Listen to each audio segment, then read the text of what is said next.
everybody. Hi everybody. Hi you guys. Hi you guys. It's me, Kathy Griffin. Welcome to my first ever YouTube show. Kathy Griffin, Kathy Griffin, Kathy Griffin, talk your head off.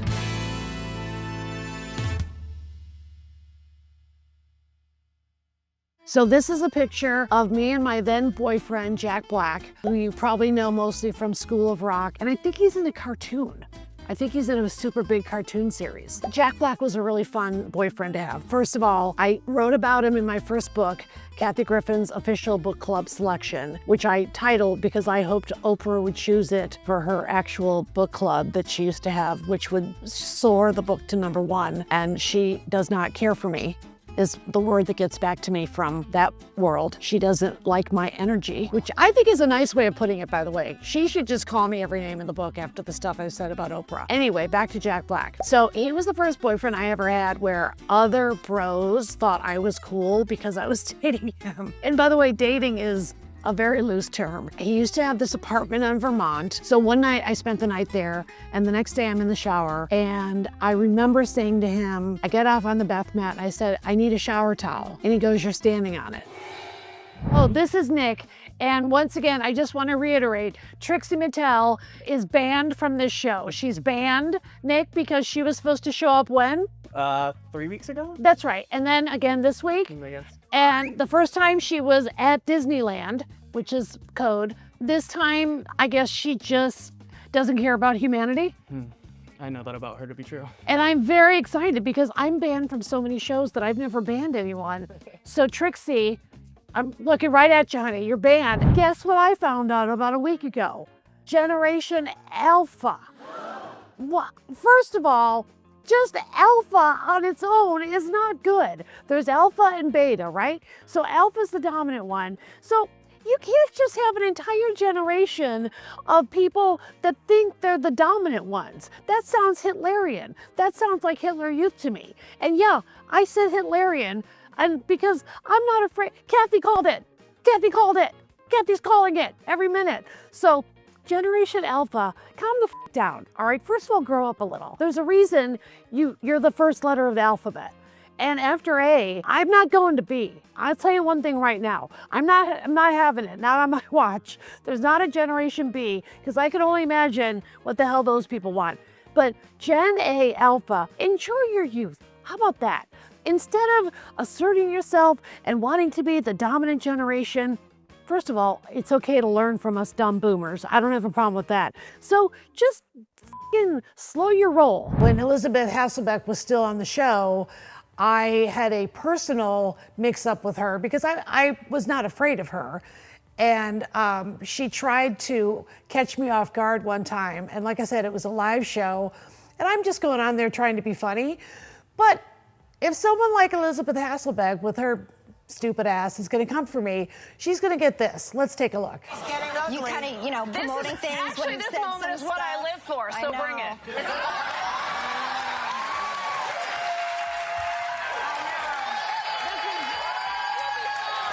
Sadly, I mean, this is actually how I write in my head whether feeding your curious fire there. No, this is how I write my act. It's cool. We're cool. I'm cool if you're cool. I think it's all for a joke. So cool. It's all cool. I know, right? You're welcome. Oh my gosh. Okay, here I am with Kris Jenner. That's right, my friend Kris Jenner. I think I might even remember what this picture is because this picture goes back a while. No disrespect to Kris. She still looks the same, if you know what I mean. Come on, Kris, let's cut the crap. You've had a little work done, as have I. Although mine always falls. Like my facelifts are up to like pretty much every 3 weeks. I have been making fun of the Kardashians for decades, as you know, and been vicious. I mean, especially vicious back in the day, like more vicious than I am now by far. And I made fun of all of them, regardless of their age. Like I probably made fun of Kendall and Kylie, and I used to call them Candle and Francine because I was too busy with the main 3. I couldn't be starting with 2 new little kids, so I didn't even bother to learn their names because I was busy. So to this day, I call them Candle and Francine. And by the way, they finally laugh at it because for many years, they did not find it funny. And at one point, Francine confronted me at an iHeartRadio event where I was supposed to present with Justin Bieber, and I ended up presenting with his manager, Scooter Braun, which was not that much of a treat, frankly. I thought I was gonna be with Justin Bieber. Anyway, Francine confronted me and she came up to me, and I don't know how old those kids were at the time. She could have been like 7 or 40. I don't fucking know. So she's like, Miss Griffin, which by the way, always cracks me up when they give the respect of Miss Griffin. Miss Griffin, you keep saying in your act, my name is Francine, and it's not, it's Kylie. And I'm like, look, Franny, take it down a notch. And I didn't even know she was gonna go on to become a freaking makeup billionaire. So I go, Franny, you and Candle need to relax. You hit the jackpot. Everything's going your way. You won in life, let go. And she's like, if you need someone to go to court, I will be glad to help, okay? That guy was a drunken maniac. He hit you, and then he crashed into that car. Who? Him. I've never said this before because I'm pretty humble, but that's from a little film called Pulp Fiction, directed by Quentin Tarantino. And that's the scene that caused that film to win the Palme d'Or Award at the Cannes Film Festival. Okay, so in this picture, I don't want to say I was stooping Quentin Tarantino, except I was. It wasn't a relationship. And here's the thing, we never had sex, but he would stay over and we would actually cuddle all night, and we called it The Thing. So just, if you have watched this show and wondered if it was worth it or didn't quite know what this show was gonna be, just let that sit with you. I cuddled with Quentin Tarantino, I believe multiple times, and you didn't. I mean, I don't know, that's the end of that sentence. And the other thing that I do that is really bougie, and you can make fun of me for it, is I'm too fancy to carry my luggage. So I actually shipped my luggage in a box, FedEx, and it was there in Vegas before I arrived. I know, that's a waste of money and I shouldn't have done it, but it is heaven. And do you want to know who I learned it from? This is gonna really freak you out. Ivana Trump, not Ivanka, the dead mom. Ivana. I don't know why I was even with her, but way back in the day in the 90s, but somehow the topic came up about flying with luggage, and Ivana had a very strong accent, and she would say, darling, don't you know, we all send our luggage, we ship our luggage. You can't be seen carrying luggage. So Ivana, even though politically we couldn't have been farther apart, I still ship my luggage. I can cry like in a commercial, like, okay, I'm going back once again, but there was a commercial, I don't even remember the product, but it was an Olympic year. You know how there's somebody who does the torch across the whole country, right? It was 2 farmers in like the middle of, Iowa or something, or Indiana or something like that. I think it was a guy, probably, holding the torch, just doing his job, just going like down like maybe even a dirt road. And then these 2, if I cry telling the story, this is really pitiful. So the torch guy is coming by, no fanfare, no crowds. And then the 2 farmers just stop what they're doing and they go, and nobody else sees it but the farmer. I did not just cry. I did not just cry, that was you. You cried, and it was a filter that made me look like I was crying at the farmers, even though there was nobody else there. And the torch guy. You can look up all of James Corden's trials and tribulations where he was getting in trouble for bad behavior, in restaurants, and there's clips of him hosting stuff where he's being a jerk. And I admit, I wish that job had gone to me. Then I was asked to be a guest on the show. They warned me about the steps because I was wearing like Louboutins that were like up to here. They had to be at least 5-inch heels, and they were gorgeous, but they were painful and they weren't practical to walk in, obviously. And I had a, tight dress on, and it was, I think, the 2000s, so I probably had like a ton of like fake tanner on my arms and legs, the whole 9. Sure enough, he does his opening monologue to near silence, but whatever. And the live audience was there, and I love having a live audience to perform for, even if it's just a talk show. And they introduced me, and I walked down the stairs, because that's how he wanted his guests to come out. Not come out from the back like a normal talk show, but to come down the stairs and then take a seat on the couch. So sure enough, I don't remember which stair, I slip and I fall. And the whole studio audience just goes like that. because I was bleeding. So here's this live audience thinking, okay, we're going to a TV taping. Next thing you know, they see fake tanned Kathy Griffin fall down a flight of stairs in very, very high heels and a tight dress. So me being me, I just jumped up when I could and I kind of went ta-da or something like that because I wanted the audience to know I was okay. And then I walked over and I took my seat and I crossed my legs and I put the leg that was bleeding on top so everybody could see it. And I just kind of acted like it was no big deal and this happens every day, or I make some jokes like that. So James Corden freaks out. So he stops the taping and he goes, okay, you got to do the entrance again. And I go, and this is off camera. And I go, James, the whole audience saw me fall. They're gonna think it's weird if we come back, I patch myself up somehow. Like, no, by the way, nobody came, no paramedic or anybody came. And I said, first of all, I'm bleeding, so I'd have to go get kind of cleaned up. But also, this is gold for you. I said, this is a real moment that actually happened. Now you and I in the audience are kind of having a moment together. We have a shared trauma bond, but we can make it funny. I said, don't work against this, go with it, go with it. And it was, I wanna say it was one of the first weeks of the show. I tried to talk to him again as if they were filming, because I don't know if they ever stopped on filming. And he just blanked. Like he didn't know what to say to me, he didn't have any jokes to make. And then he just kept saying, you've gotta go back, you gotta go back and come back again. You have to come back again, like that. He was so thrown. I almost said, how did you get this gig?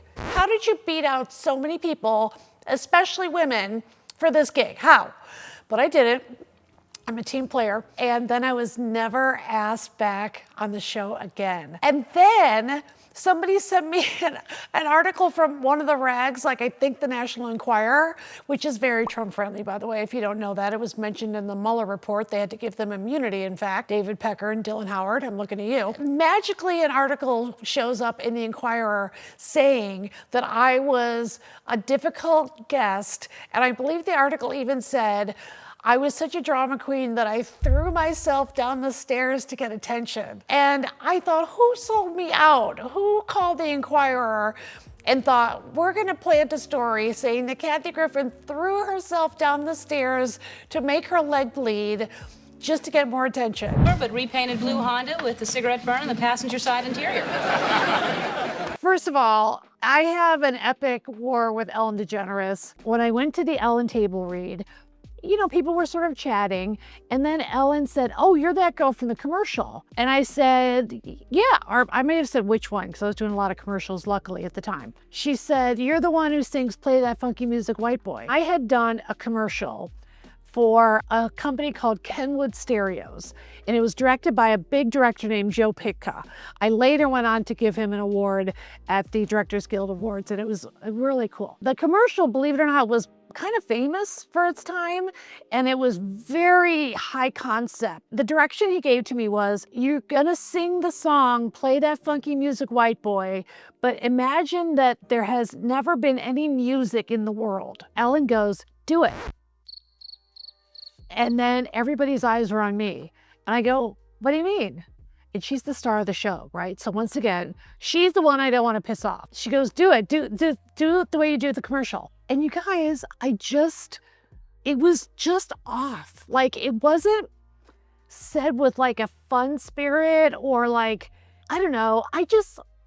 If that was me and I was the star of a show, I just wouldn't do that to somebody who's like the day player. I wasn't one of the cast members. Everybody was looking at me. Probably half of them had not seen the commercial. I don't know.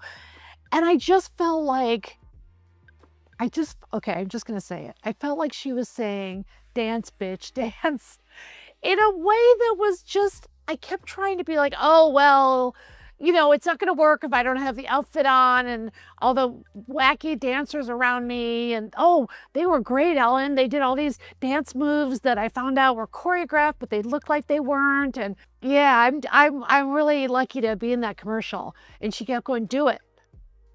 And then of course I danced, bitch. And I was just like, yeah, they were dancing and singing. And I'm telling you, you could hear a pin drop because I felt like the rest of the room was just going, I don't get what's so special about this. Ellen then didn't laugh or be like, yeah, that's what I was thinking about. Oh yeah, that's just like the commercial. She also then kind of looked at me like, what are you doing? We've got to start working. And I felt like that set the table for our relationship forever, which was like the mind f***ery.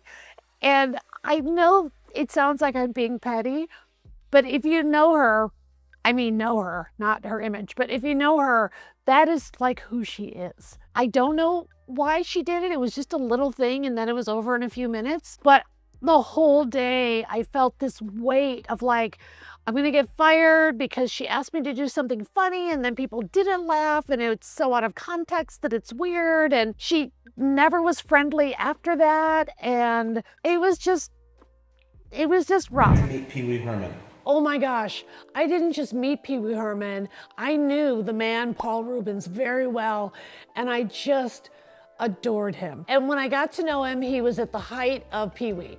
And I remember going to the premiere of Big Top Peewee, which was his second feature film, because I was friends with one of the writers, George McGrath, and he took me as his +1. And I'll never forget, at this moment when he's being surrounded by people, and he must have been just exhausted after that night, because you're kind of like hosting when you're starring in a movie and they have such a big expensive party for you. And he caught my eye, and it was across the, I was probably 20 feet away, and he just gave me this Peewee, you know how I used to do that smile? Like that kind of crooked smirk? And he winked at me. And it was just this wink like, you're okay. Like, I know this is overwhelming, but you're okay. And I never forgot that. But later we became friends in real life. The trend now in stand-up comedy is called crowd work. And that's where the comedian talks to audience members and the audience is lit so you can see them all. And Matt Rife is the one who's doing it most successfully right now. I find him a little bit confusing just as a sidebar. And he's a young, successful guy and he will be successful for a long time. So I'm gonna pick on him a little bit. I've been very open about, I used to get face work done. I haven't done anything for many years, but I used to get facelifts and Botox and it didn't really do anything. I just think it's funny that Matt Rife has had so much work done on his face that he looks like a different person. And I saw a photo of him recently where his hair was platinum and he looked like Billy Idol, the 80s rock and roll superstar, but crossed with a Kardashian girl. He's the guy right now, right? Like, but I just find that interesting. And I believe his audience base is chicks that want to fuck him. And then the guys who bring those chicks to his gigs, which is odd that he would have all that face work done. But I was in this Zoom call and I admit I shouldn't have been focused on that, but when they were saying, can't you do crowd work? I just was like, well, do I have to get all those fillers? I was in a 10-year beef with Debbie Lovado.